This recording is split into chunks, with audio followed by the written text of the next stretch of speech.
Good afternoon, Dave Guaresso here again. Today I want to continue with part 3 of our DISC survey, talking about the different personality types so that you can do a better job making transformative relationships so that you and your teams can be empowered to work better together. So in part 1, we talked about the dominant personality type.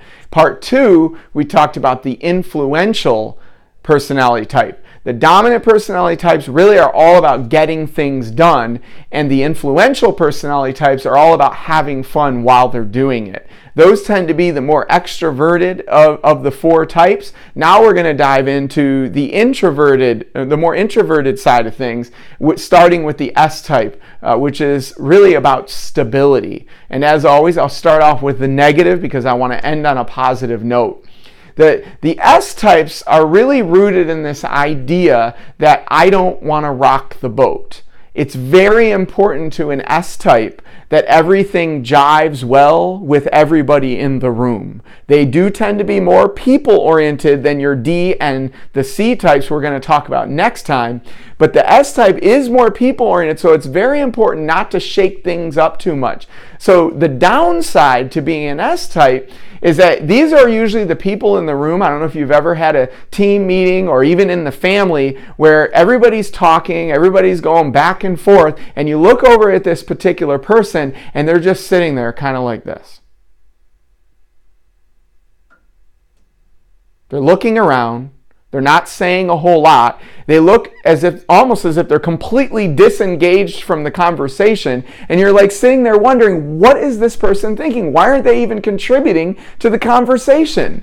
That can be very off-putting, especially for those D and I types, because they're just trying to generate conversation and get things moving. And this person's just sitting there completely quiet, and you're wondering, do they have anything to offer?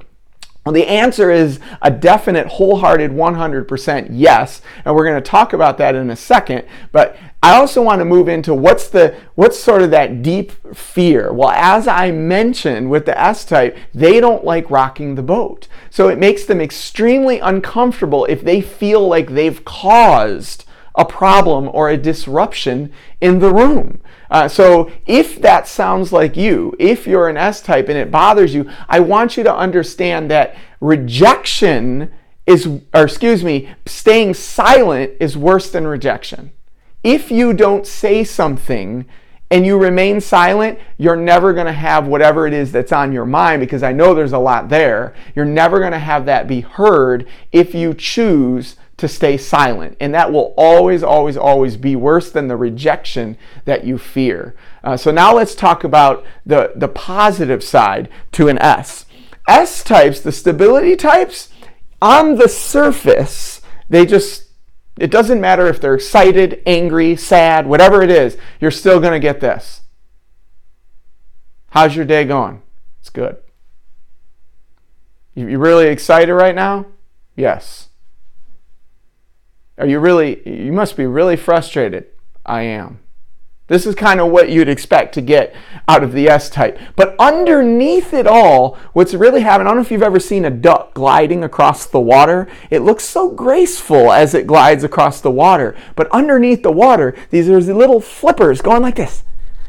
That's what's happening inside the S's mind as they're thinking and processing. And the positive side to the S is that they are extremely attentive to what's happening in the room, because they're not talking. They're actually able to listen better, process what's happening. And if you ask the S one simple question, hey, what do you feel about this? Suddenly they're going to unload all of this great information, and you would have been wondering this whole time, where did that come from? That's because they were assessing their situation, taking it in, processing it, and when it comes out on the other side, all of a sudden you realize how valuable all these things that they've been processing are, because they had the courage and the ability to get it out there. So remember, S types, you want to be able to speak that out, that staying silent is worse than rejection.